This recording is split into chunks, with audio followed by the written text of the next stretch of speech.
How we doing? How we doing? This is Destination Denver, Colorado, and today, while it might be one of the most popular places in all of Colorado, I'm here to give you 10 reasons you do not want to move to Boulder, Colorado. Maybe some places you should consider instead, and we're starting right now.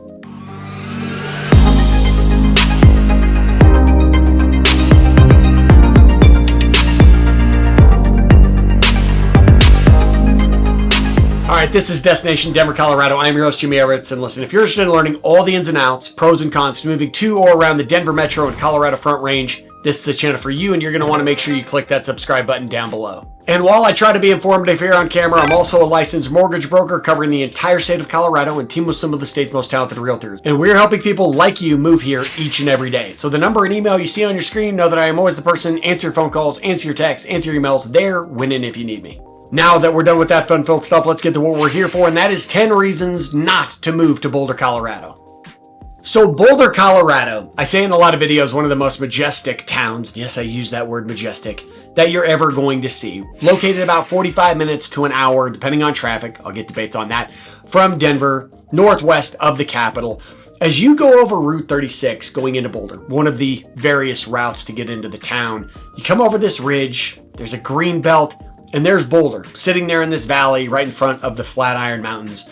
It's just a beautiful vision, and it's one of the many reasons that Boulder is among the most desirable communities to live in, not just in the state of Colorado, but in the entire country. So Boulder boasts 45,000 acres of open space and 150 miles of hiking trails, making it a haven for outdoor enthusiasts. It's home to the University of Colorado. The community itself pulses with academic energy. And downtown Pearl Street is one of the most walkable strips of road you are going to find anywhere in the state of Colorado, and certainly in the Front Range. It's filled with a lively mix of shops, cafes, and street performers, and really reflects Boulder's spirit. Now, Boulder is unique in a lot of ways, and one of the things I find most unique about it is the love-hate relationship that even local communities in Colorado have for it. There are people that love Boulder, love going there, want to live there, just are fascinated by everything occurring in Boulder. And then there's kind of the rest of people who are like, screw Boulder, we don't want anything to do with it. And there are so many reasons why people will want to live there. Just a gorgeous community, a lot to do, amazing schools, all of these things. But today we really want to drive into what are some of the reasons people will decide not to go there. And to begin with, we start with the biggest reason people don't end up in Boulder, and that is the price tag, or should I say the price tag insanity that exists within Boulder. So because of how small the community is, because of how scarce housing can be, starter houses in Boulder easily crack over $800,000, and you are not buying a very nice house. Most homes in Boulder are going to cost, especially your detached houses, are going to cost well in excess of $1 million. And even when you start to get to $1.2 million, $1.4 million plus, you're not buying a mansion by any means. You are buying a house. And that's not to say that there aren't luxury neighborhoods in Boulder that are well above it, but we're talking your common working class communities at these extreme price tags. And while there are certainly a lot of renters there, and I have talked to renters who have found pretty reasonable rent prices, overall that rent price is going to be on the higher end that you're going to find in any neighboring community.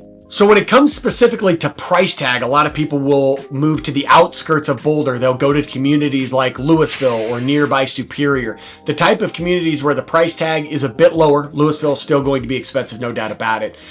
Where, again, you get a cheaper price tag to an extent, but you also still have that quick access. From either of those towns, you can be to Boulder in 15 to 20 minutes. The second reason you are going to consider not making Boulder home is if just flat out you are not very outdoorsy, because Boulder is a very outdoorsy place. We're talking the type of place where you run into somebody on a Saturday morning, and if you haven't ridden 50 miles on your bike to get to breakfast, you're just an underachiever. Now, there's a lot of communities, Colorado, Denver, here, are pretty outdoorsy for the most part. Now, Colorado in general is a pretty outdoorsy state. There's reasons with all the sunshine here and the great weather that we want to get outside. Boulder just takes that to another level. They love being outdoors. And because it's a smaller community, it's not a big city per se like a Denver, there's just not as many things to do if you're the indoorsy type. So if you don't like going outside, if you're not a hiker, if you're not a biker, if you're not into trails, if you're not into just enjoying the sunshine, Boulder is probably not going to be the place for you. And that's where you're probably going to want to move to communities like a Broomfield, a Longmont, both of which are roughly 30 minutes or so, maybe 40 minutes in traffic from Boulder. But those are towns that have a little less of that outdoor, let's go get it mentality. Again, it's still there. This is Colorado, but not to the extreme that Boulder has it. You might be able to make friends there who do not require you to make that 50-mile bike ride before you have breakfast. Third up on the list, and certainly one of the biggest ones you're going to hear about, is the political and social monotony of Boulder. Boulder is not just a liberal community, it is, in many ways, the liberal community. And again, that is why certain people love Boulder, they want to spend time there, they want to raise their kids there, and other people can't stand it. Now, I'm going to let you decide that, and I'm sure you're going to put a lot of your thoughts there in the comments, because that's what people do when we mention politics, but that is something that people need to be hyper aware of if they're thinking about moving to Boulder. And I think the key thing to understand is how unapologetic Boulder is about being liberal. So if you are a vocal detractor from that thought process, that doesn't mean you can't live there, doesn't mean you shouldn't live there. It's just something to be prepared for, that your voice and your opinion may not be as warmly welcomed as it might in other communities. That's just me being as real as I can get with you.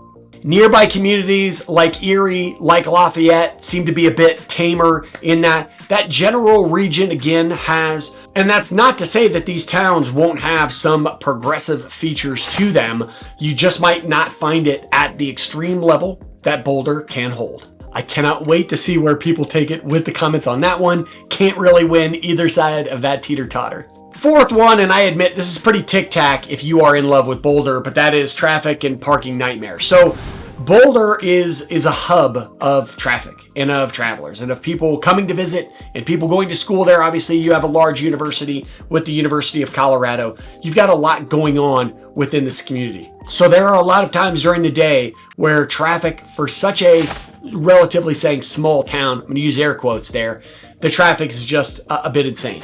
Parking, especially as you get towards the downtown area, can be difficult. So if you want a small town feel, Boulder might still have a big city effect when it comes to those two elements.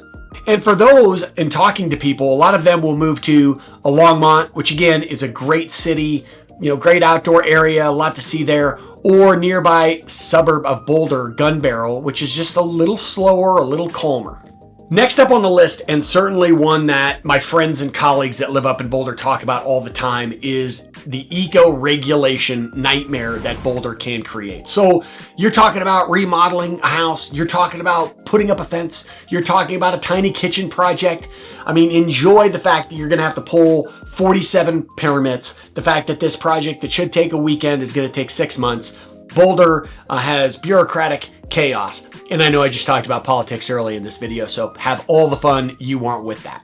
And Boulder's environmental codes can make even a normal homeowner update a bureaucratic slog. So instead of there, you might consider a Lafayette, a Louisville, also North Westminster, or Northern, I should say, Westminster, far more practical when it comes to property changes, adjustments like that. Again, this is pretty unique to Boulder. So really, those are three communities that are pretty popular outside of Boulder for this reason, but anywhere outside of Boulder is going to be easier on those regulations than Boulder is.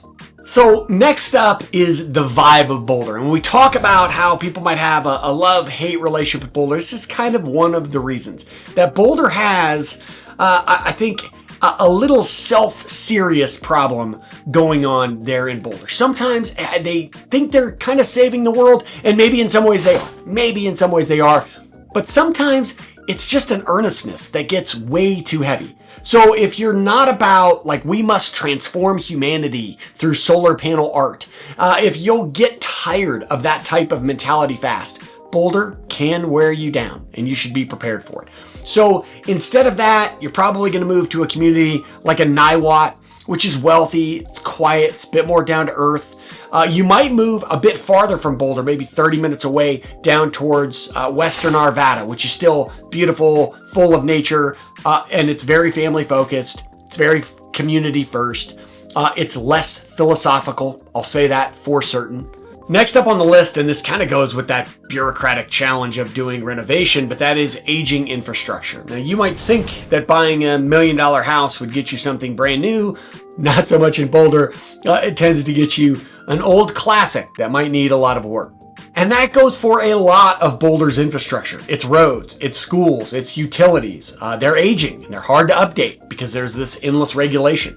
So again, if you're looking for alternatives there, you're probably looking towards communities like Superior, which has a ton of newer builds, a ton of post-construction, post-2021. Superior was, unfortunately, involved in a pretty large-scale fire here a few years back. So tragic as it was, there's a lot of construction there, downtown area being constructed. So if you're looking for newer communities, Superior is going to be the way.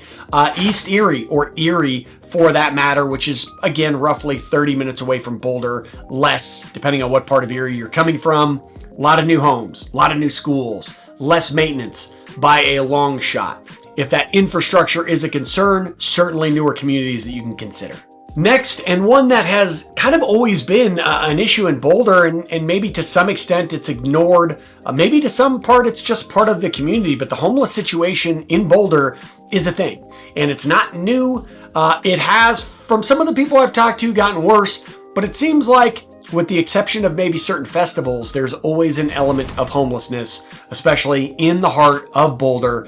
And Boulder has a big heart. I mean, it just does. And I hear it. I hear the comments right now, bleeding liberals. They have a big heart.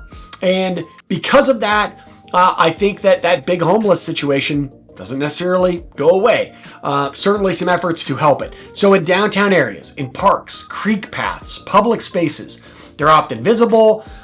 There's some growing homeless encampments. It's the type of place where you will see a group of them out and about. And granted, they tend to stick to themselves. I mean, at least in my experiences and those of the people that shared their stories with me. But, they're out to the side, playing some music, kumbaya, all of that stuff. The city's policies lean toward compassion, but in practice, it's created a lot of frustration for residents and small businesses who deal with crime, who deal with trash, who deal with safety concerns. It is an ongoing problem. So if you're picturing a peaceful mountain vibe 24/7, like there's never anything that detracts from that, get ready for a reality check and a wake-up call. Now again, would it detract a lot of people from moving to Boulder? No. Is it massive? No. But it's a thing. So instead for that, same thing as kind of the newer construction. I would consider a nearby community like an Erie. I would consider a Superior. I would get down to a Lafayette, where you're going to see a lot less of that. And next up is the fact that there is rich, and then there is Boulder rich. And Boulder rich is kind of unique because it's like almost like pretending to be poor, but being filthy, filthy rich. So, wearing some beat up clothes, driving a Subaru out back, but you're living in a $5 million home with some passive income, and you just kind of pretend like you're simple folk. Margaret and I didn't go out to eat one day last year. And it's just kind of one of those things, I don't know, in my experience, where if you're not in on the joke, you are the joke. I don't know. I'm not one of those rich folks. Maybe someday. So for that, I would definitely consider a Lafayette. I would consider a Superior. I would consider a Niwot. I would consider anywhere but Boulder for that matter, because that's just kind of one of the elements of that. So overall, if you're looking at Boulder and you love a lot of the elements or you like a lot of the elements, but there's just certain things that are deal breakers for you. Maybe, again, you can't afford a multi-million-dollar house. Maybe you're not that outdoorsy. Maybe you don't like the fact that there's homeless people that close. Maybe you don't like the infrastructure. Maybe you don't like the politics. There's a lot of great communities that would still give you pretty quick access to Boulder. An easy day trip, an easy afternoon trip. Some of these that I would consider, again, Superior, new, shiny, and close. You got Louisville and Lafayette, both kind of with that small town charm, an easier lifestyle. You're still in all of these communities, Superior, Louisville, Lafayette, still covered by Boulder Valley School District, which is an important factor. People want to be in that Boulder school system. You've got Longmont, which is far more affordable, certainly less pretentious. Niwot, quieter. It is a bit wealthier. It's a grounded community. Niwot can be pricey. Getting farther into suburbs, if you will, of Denver, if not of Boulder itself. Broomfield, certainly family friendly, way more suburban. You've got Gun Barrel, which is Boulder adjacent, but without the chaos. So that's one of the popular things about Gun Barrel. And then you have Erie, which is one of the fastest growing, balanced, and ideal communities for all sorts of people, but certainly families. One of the fastest growing communities in all of Colorado. So the bottom line, in my humble opinion, Boulder is an amazing place. It's one of the most incredible places in the entire state of Colorado. As far as living there, it is built for a specific type of person, a specific type of personality, if you will. If you aren't part of the ultra fit, ultra liberal, ultra outdoorsy, money but make it minimalist crowd, it might wear you down faster than some of the communities nearby. You might have a better quality of life being near enough to visit Boulder and enjoy it on a day. It's very similar to how my family operates. We love getting up to Boulder and enjoying a sunny day there, walking Pearl Street, taking a hike, taking our kiddo up there. It's wonderful. But if some of these elements rub you wrong, they may very well signal that another community to call home is right for you. But hey, I love a good conversation about these communities. I love a good conversation about Boulder, and that's a perfect opportunity to hit me up with a phone call, with a text, with an email, knowing that I'm always the person answer those phone calls, answer those texts, answer those emails when and if you need me. This is Destination Denver, Colorado. I'm your host, Jimmy Everett. That was 10 reasons you should not move to Boulder, Colorado, and some places you should consider instead. Till I see you next time, peace.